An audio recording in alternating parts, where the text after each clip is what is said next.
While many retailers have undergone digital transformation in the last decade, or even as a result of the pandemic, Sticker You, which is a Canadian startup, began its journey as an online store and then opened up a bricks and mortar shop.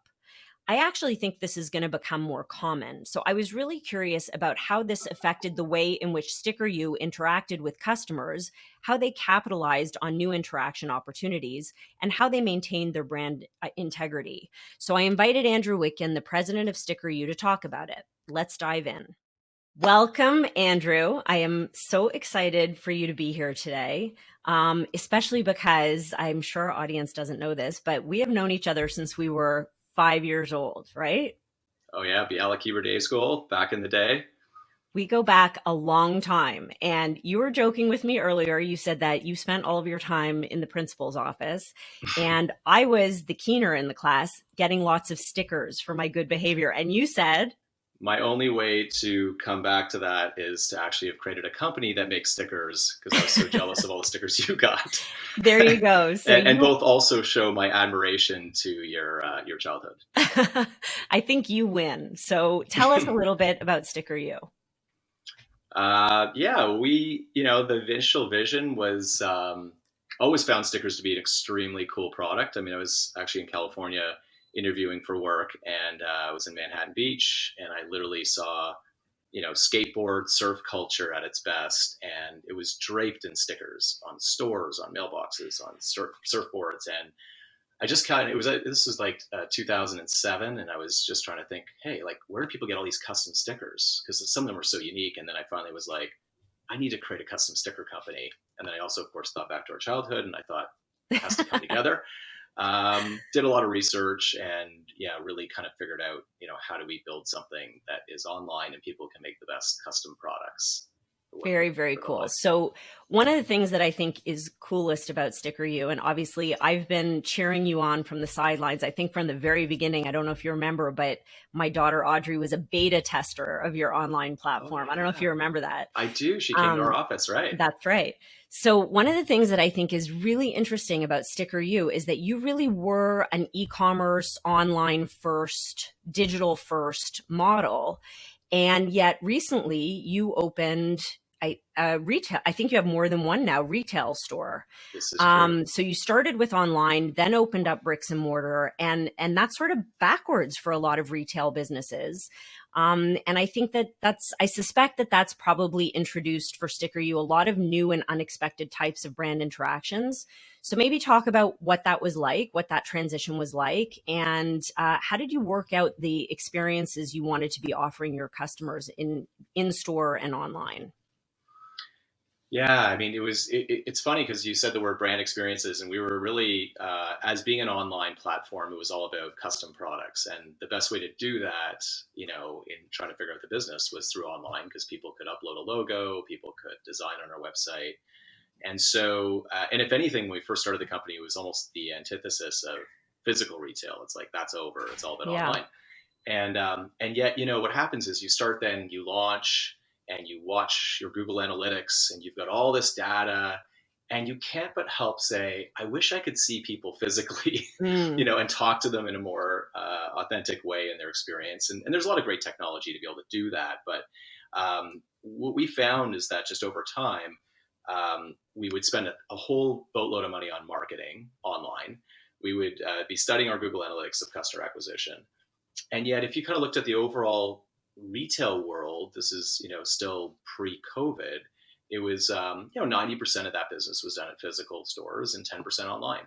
So Yeah. I think a lot of direct to consumer brands all go through their existential moment where they're like, I wonder if I should expand my brand to the physical environment. I'm just going to be able to get way more customers, deeper insights, etc.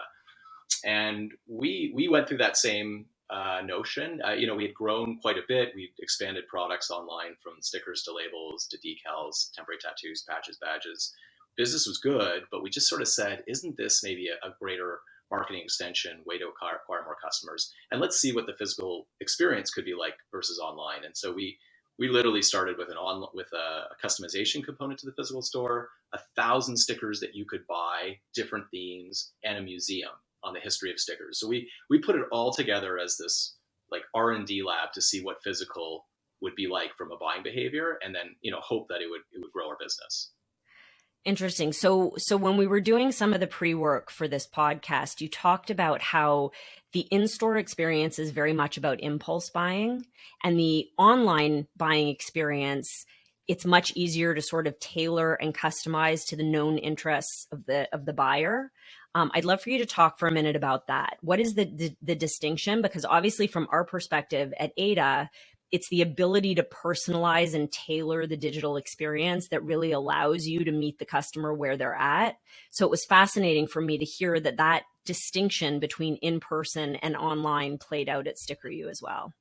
Yeah, I mean, I think what we kind of learned is like we just tried these three different concepts at physical retail, and the reality was that data was extremely important, Mm-hmm. but the buying behavior was quite different. So, by way of example, if I took 100 customers who went in the physical store, one of them might have wanted to do a custom product on the spot.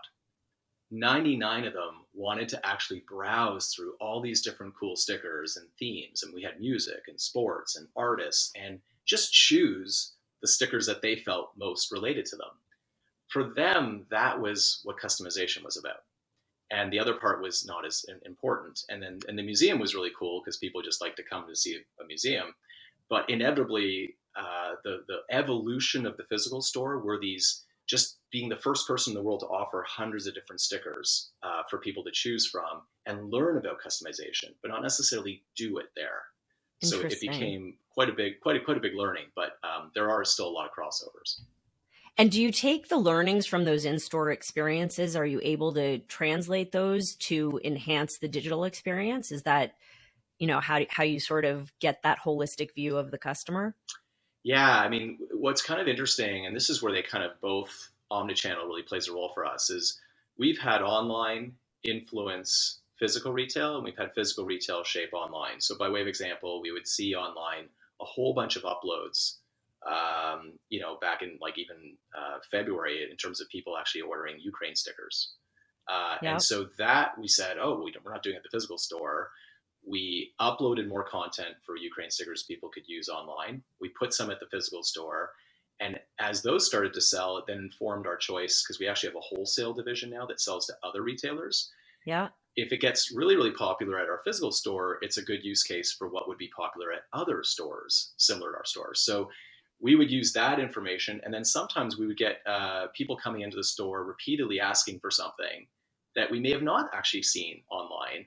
And then that influenced us to try that theme in our art bank online, and then still to come back to the store. So yeah, like they both are just different intercept points at different junctures, and you sometimes get slightly different information that actually can help each other. I love it. So really data being consistent and bridging the gap between those different channel experiences, whether it's in person, online, social media. I would imagine what bridges the gap between all of those different channels is like an underpinning of data.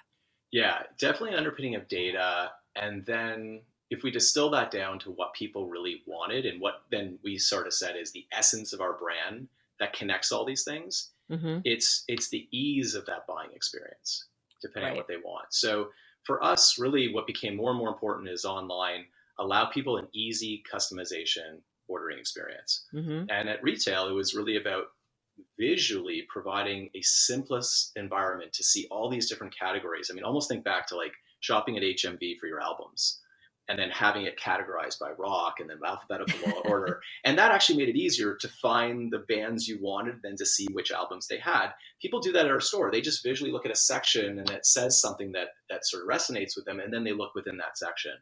And weirdly enough, that is actually almost a better impulse experience than online having to click to go to all these sections. Because at physical retail, you can see almost everything, and it's almost fun to be part of that. Right. So yeah, we really defined it more based on an easy experience in buying something that it was customized or relevant to you, and that was the synthetic connection of the brand. Got it. Got it. Okay, I'm going to shift gears a little bit. You touched on another interesting topic I want to make sure we address. At Sticker U, you sell to both individual consumers, sticker enthusiasts, as well as businesses. Yes. How do you address the needs of both of those audiences while still maintaining a consistent brand experience? Talk a little bit about that. Sure. I can honestly say, well, one, like, people sometimes say, great question, but this is not only a great question, it's the most repeated question that's been through our company for like 10 plus years. How do we serve consumers and businesses at the same time with the same website? And it took a while for us to finally come down to this. And it kind of relates back to probably the experience, but we actually realized that there's not to there's more a cosmetic difference between a business and a consumer, in that a business wants larger quantities. Sometimes Hmm. they want different formats. If you want labels, you might order rolls, and a consumer might just order a few pages.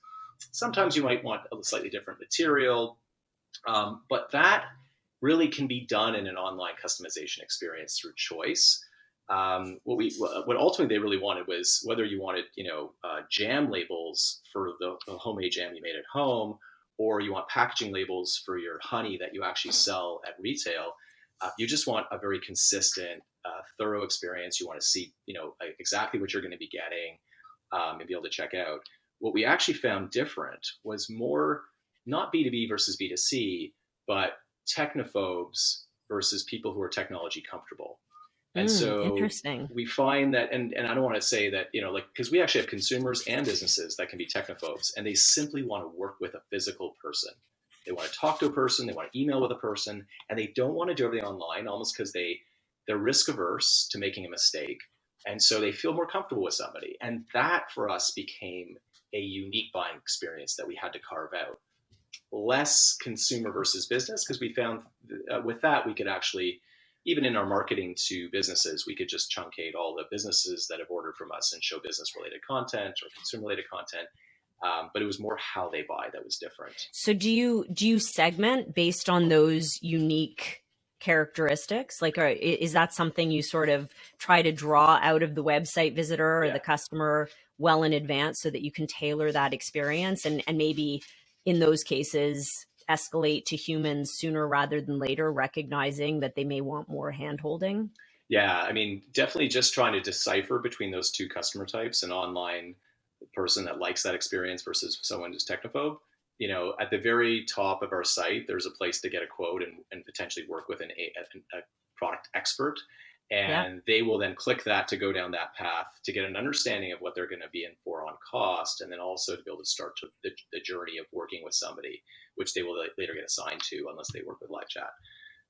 So yeah, that's really important. And then, even from a marketing perspective on data, like, it's hugely important. We have all this data, and the biggest problem is trying to say, okay, well, what data truncates different segments of customers in a way that makes it economic sense for us to create content for them. Because you could literally create micro content based on data if you really wanted to, but it's just all the effort that goes in that. So we try to have, whether it be by product or by utility. We create content for different people in social that might be applicable to them. But definitely the buying experience online and even at retail we try to discern, does a person need to work with somebody, or is someone comfortable buying Hmm. through our online experience?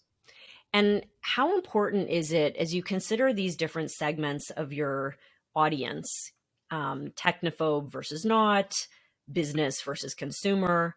How important is it that everything ladders up to a consistent brand? Are there sort of top line values that you hold dear no matter who the audience is, or certain things that are fixed in terms of how you talk or how you represent the brand that don't get at all watered down? And how do you make sure that that's the case if that is in fact true? Yeah, there's probably two sides. I mean, we definitely want the easy buying experience to be seamless everywhere. We also, as a brand ethos, we want to inspire people. So no matter where you are, we want that to be prevalent in whatever we're doing, whether it be at store and what we show you on the site and the ideas you can see. You can even drill down by particular segments. Like if you're a teacher, you might see teacher related content. Um, but ultimately, once we've done that, it's just mostly about trying to make sure that people, um, we're trying to let the channel itself define what is the experience that should happen there. Because if we're Hmm. not true to a channel, for example, when we did the physical stores, we realized people didn't really want as much custom. They wanted to know about it. They didn't want to actually do it. But our whole brand ethos was about making custom products.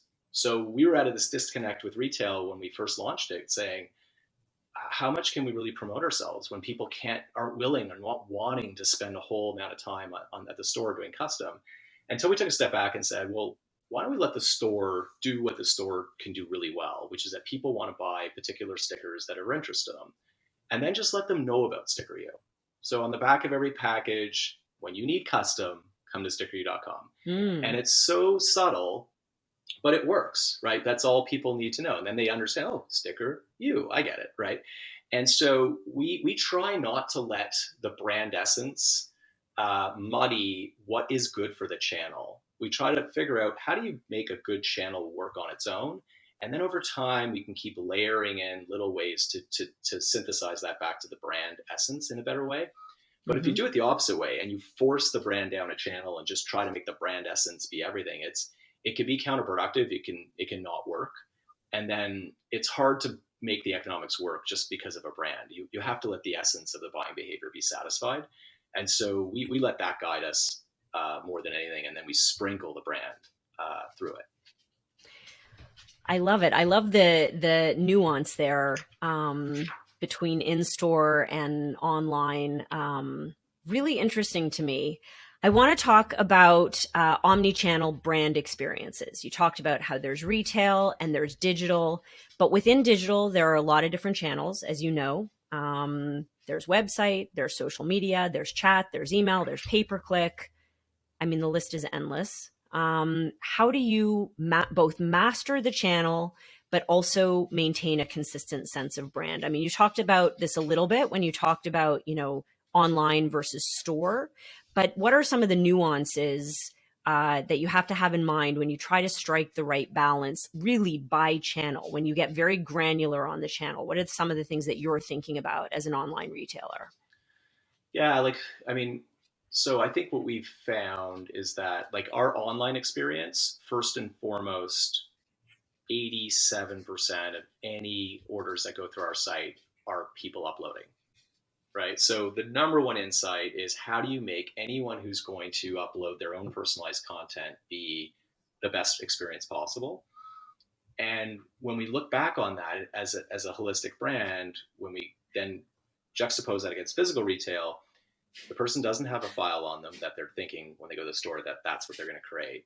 They want to be inspired by something that says, what's relevant in my life, what matters to me, and what sticker can I buy that I can adorn on my gear.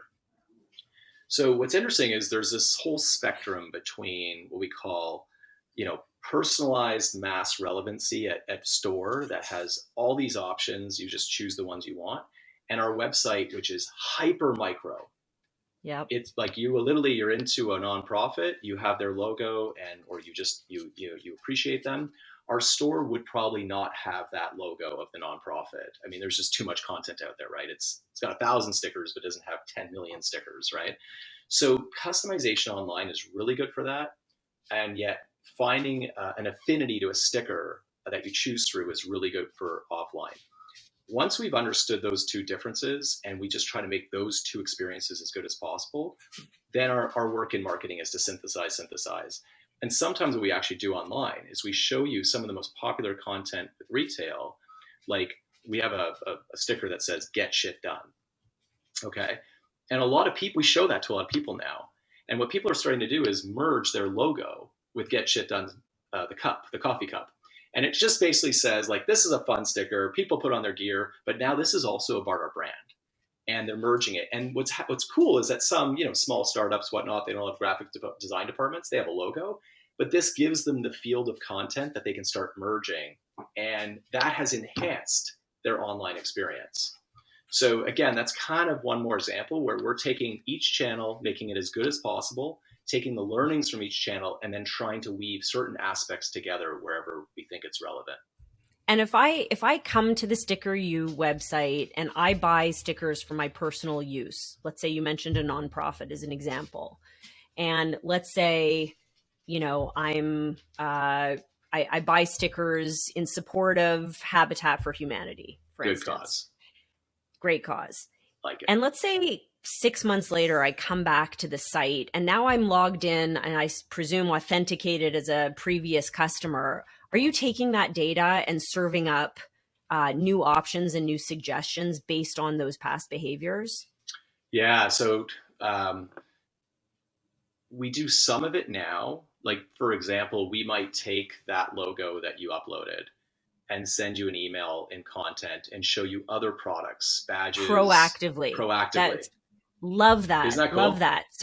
So the idea of anticipating your customers' needs before and interests before they even come to you Yeah, and ask for them. exactly. And the tough technology play there is, can you take their content and then beautifully show it right into all these different products that we have, and help them feel great about it and do that at scale.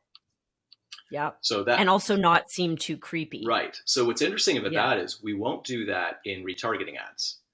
You won't see on the web, on another website, your logo on a product that we want to also sell you. We will only do that in email to you because it's just you, and you're not going to feel like everyone can see what, because maybe you don't want everyone to know that Habitat for Humanity Great is call out. Great call your out. calling.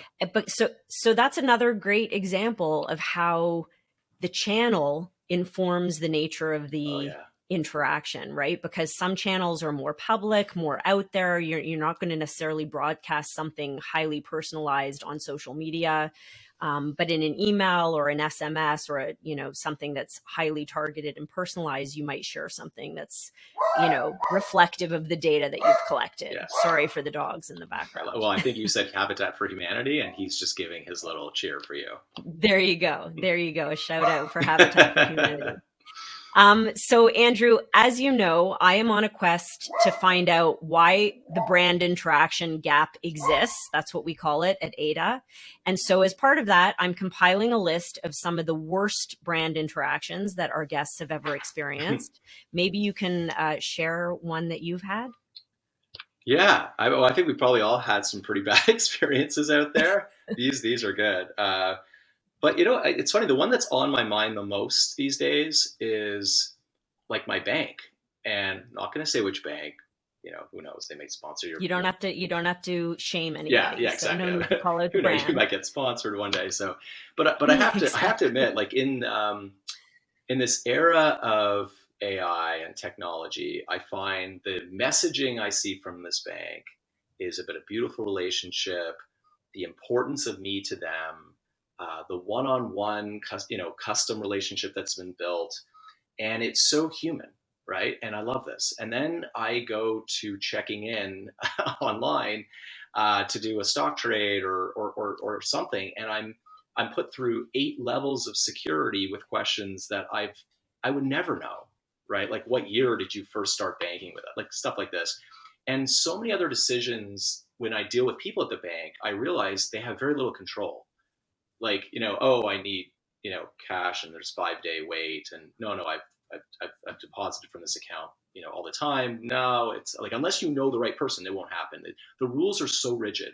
So I just keep feeling like, wow, everything I see in their advertising is the opposite of the way behind the scenes they are controlling this operation, to the point where I've actually pulled money out. I've switched to a different bank, and it's better. Like, it's just, so for me, like, whenever you have this disconnect that is obvious in a world that I think people are questioning what they see in their advertising, what they see in social media, is it real? Or is it truthful? Is it authentic? I think you have to get the authentic part more right now than ever before. So right? agreed. Like, it's just, you just don't want to be part of the rabbit hole fakeness and feel part of it. And I think well, the bank example, it really resonates. It's something very close to our hearts at Ada. We talk about it all the time. I'll say 2 things about the bank example. The first is that the example you gave, they've clearly invested so much in their brand and their brand promise. They're broadcasting that in a way that really inspires you and makes you feel reassured that they're going to deliver. And then that promise breaks down at the point of interaction when they're really not doing what they marketed they were going to do. Right. So love that example. The second thing about bank, and this is what we talk about all the time at Ada, is that personalization is really hard to do at scale. And a bank, especially where you've been banking for sometimes 10, 20, 30 years or more, has more data on you than probably any other business. And yet when you walk into the branch or you go online, it's like you're a stranger. Contrast that to the coffee shop down the street where maybe you've only been going for 6 months, but they're going to have your order ready and know your name before you even walk in the door. Yeah. So Cheers had it right. Sam Malone. Yeah. The scale piece is really, really tricky to nail. So great example. I could be wrong, but I think you're the first person on this podcast that's called out the bank. Okay. So now I want to know, what is the best brand interaction you've ever had? You can call out a brand in this case, if you're comfortable. And what about it was so special from your perspective? Yeah. So I think when I'm thinking about this, I'm like, okay, best. I'm not sure the best. I have to really think about it, but definitely the most salient, intriguing, memorable experience that I think would put it up near the top is more recently I was in Las Vegas a month ago, and someone told me about this installation, call it, at retail called Meow News, which is the weirdest name. I was like almost just intrigued what that meant. So it's kind of like this like futuristic sci-fi supermarket, and it leads to all these rooms on the second and third floor. And these rooms are not like any normal rooms. I mean, they're kind of like something out of the Science Center meets a carnival. Okay, so like if you're already like, what, like it's that kind of thing. When you get there, you feel like it's a bit like some Area 51 experiment or something in a new world or parallel universe. And I have to say, everything I experienced there, from like on the main floor, well, let me put it this way: on the upstairs, when you're going through this sort of carnival-y thing, I went into this one room, I opened the door, and there's a bunch of people doing this. And there's about maybe 11 people inside the room, and there's all these mirrors, and it's dark and a little smoky, and you're looking in the mirrors, and it's like a reflection of a reflection of a reflection, and it looks like it goes on forever. It's this amazing perspective. And so you're checking it out, you're kind of tripped out a bit, and then as you leave, you kind of look behind and you see a little bit of the room, and you realize it's literally 10 by 10. It's the smallest room you've ever been in. And yet you perceived it to be huge, and it was just this optical illusion. There's all these types of things going on the second and third floor, including this one place that's like a place like this. You can just, there's an old school 1930s TV and a pair of headphones. You press one button, and it shows you a recording of what seems to have happened there years ago or months ago as to why this place is what it is. And it gives off this feeling that like sort of they've been somehow overtaken. It was a board meeting, and someone got removed and someone got implemented. It was almost like a body snatcher kind of thing. But instead of telling you what happened, they just show you. They just show you little bits of what transpired. And what I also want to say is, when I went upstairs, there was these people that work there, and they are all slightly off. Okay, like just a little bit loony. Like, oh, you want to go upstairs? Good luck. Like you're like, ooh. And then on the main floor in the supermarket, you could buy food, you could buy groceries, drinks. They had laundry detergent. Okay, so this is the packaging. It's like the old wacky stickers. Not to try to bring it back to stickers, but this would remind me of. And it says, plausible deniability laundry detergent. Next to it was freshly squeezed consensual orange juice. Okay. It's just like everything's a play on something, and then it's this distorted packaging. I spent $50 on nothing I needed. I brought it back to my hotel room. I think I left half of it. I just took pictures of it and I sent it to friends. And I just realized, when you go into something that everyone in that environment is playing by the same book, and everyone believes in this thing, and it's this alternative universe, everyone loved it because it was so different, but it was exactly what they purported it to be, which was the opposite of what we just said about the bank. And I think, for me, what makes something special is when they can get it right across the company. And I don't know you guys at Ada, but I think even at Sticker U, having everyone believe in this vision that, people order what matters to them. What we do really matters to people, right? And so everything we put into it, to see that reaction when someone gets their stickers, and the euphoria is what the juice we're playing off of to fuel our everyday existence. And I think these people at Meow News had the same thing. They were drinking the Kool-Aid, they believed in it, and everyone who went through it was just so, I mean, you could not talk about it. Look, I'm talking about it here. No, I This can. is what Your happens. enthusiasm is like very palpable. I think you're calling out something super interesting that's never been shared in one of these best of examples, and that's the unexpected delight that almost over delivers against what the brands promised you. Yes, And this is a super unique example. So thank you for sharing that. no problem.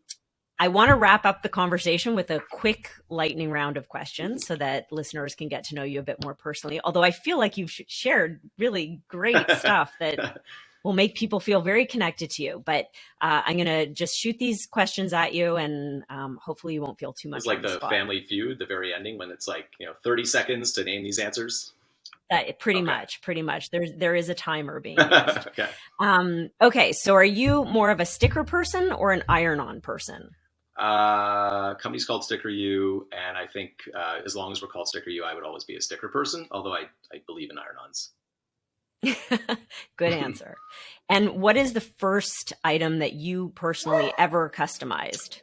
So the first product that you could make with us was a custom page of stickers, meaning that there could actually be different images, different shapes on the sticker page.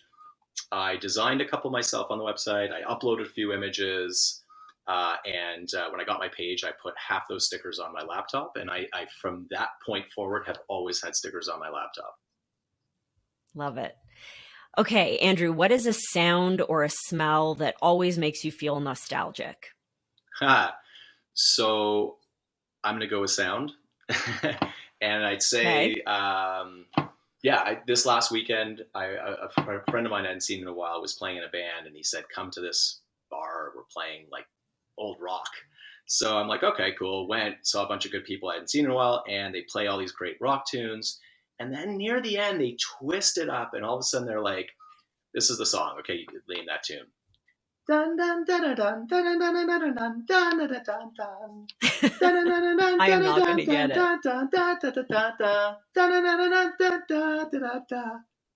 Do you come from a I'm sure land down it's under? not yours. I'm not going to get Oh, it, you okay? Andrew, because I suck Okay. being on the spot. Do you come from a land down under? Oh, You know yeah. that Oh, yeah. initial Men at work. chime, that No? little ding ding ding ding ding ding ding. So that it was so funny because everyone looked at each other like they're playing like whatever, Santana, Led Zeppelin, and then Men at Work. But everyone, like, just as soon as they played it, everyone went from like this to like like fun, and it was They were transformed back. Well, now I'm going to have that in my right. head for the rest of Three the day. seconds, we all were like happy, unicorns. So I would say music can do Great that, tune. Great right? tune. Hopefully maybe they'll integrate it into the soundtrack on this podcast. Um, Okay. okay, so I'm going to highlight some of the great takeaways from today's discussion so that I like for our listeners to be able to turn the topic into action. So keep me honest here. So first of all, when you think about designing brand experiences through different channels, and particularly online versus retail, it's really important to understand the different intents and buying behaviors that drive your customers and then optimize for that, because the two experiences, while they can inform one another and you can cross fertilize, sometimes they're completely different considerations that you want to make sure are optimized in all cases. Yes? 100% agree. Start with the medium Okay, and the customer behavior and then work backwards to the brand. great. Okay, so to maintain brand integrity across all of your channels, you really want to understand what are those core defining values, those, who you are. So for Sticker you talked about how it was ease, and that value of delivering a really seamless, easy experience for all of your customers, that informed how you considered each channel experience. The experiences weren't necessarily the same, but the brand promise and that brand value is consistent. Yeah, Yes? 100%. And it became an easier thing to seamlessly work across than things like consumer versus business, etc. But yeah, absolutely, that became the essence of the brand. Great. Okay, next one. And this one I think is super cool. We talked about how Sticker U sells to both businesses and consumers. And you talked about how you shouldn't get stuck on the differences necessarily between those audiences. And while there are some, what you found was that the experiences in the case of B2B versus B2C was actually pretty similar. There were some nuances, but the interests were very similar. And that what you actually found is that the bigger difference was between people who were tech savvy and people who wanted more of like more hand holding. So don't get stuck, don't get sucked down a rabbit hole that predefines the interests of your target audience. Yeah, you're a very good student, Ruth. Clearly, this is back to why you were I getting was A listening. pluses and stickers as a 5-year-old. But yeah, I think that's exactly it. Sometimes that people will give you. There's all these known segmentation techniques. You got to be very weary of using them until you actually study your own customer, and then you might find some of them apply, or that you actually discover your own that is true to your brand, and that's custom. Great takeaway. Great takeaway. Andrew, thank you so much for being on the show with me today. Tell our audience how they can get in touch with you. Yeah. Well, first, I mean, just to be able to spend an hour with Ruth. I mean, I would have done this just to be able to get that time. I get to see you, so this is awesome. I feel the same I way. appreciate it. Yeah, you can. The best way to get a hold of me is just via probably LinkedIn. I have a profile there, or awitkin@stickeru.com. I'm And the also website is stickeru.com, right? stickeru.com. Absolutely, if you want to take on that buying experience and hopefully get some custom products that make what matters to you, then we are happy to oblige. Awesome. And if you have any burning brand interaction questions or you'd like to give us some feedback for the podcast, you can send an email to podcast@ada.support. I always love hearing from you. And if you'd like to hear more conversations about closing the brand interaction gap, you can subscribe wherever it is you like to listen to your podcasts. Thank you so much, Andrew. Thank you, Ruth.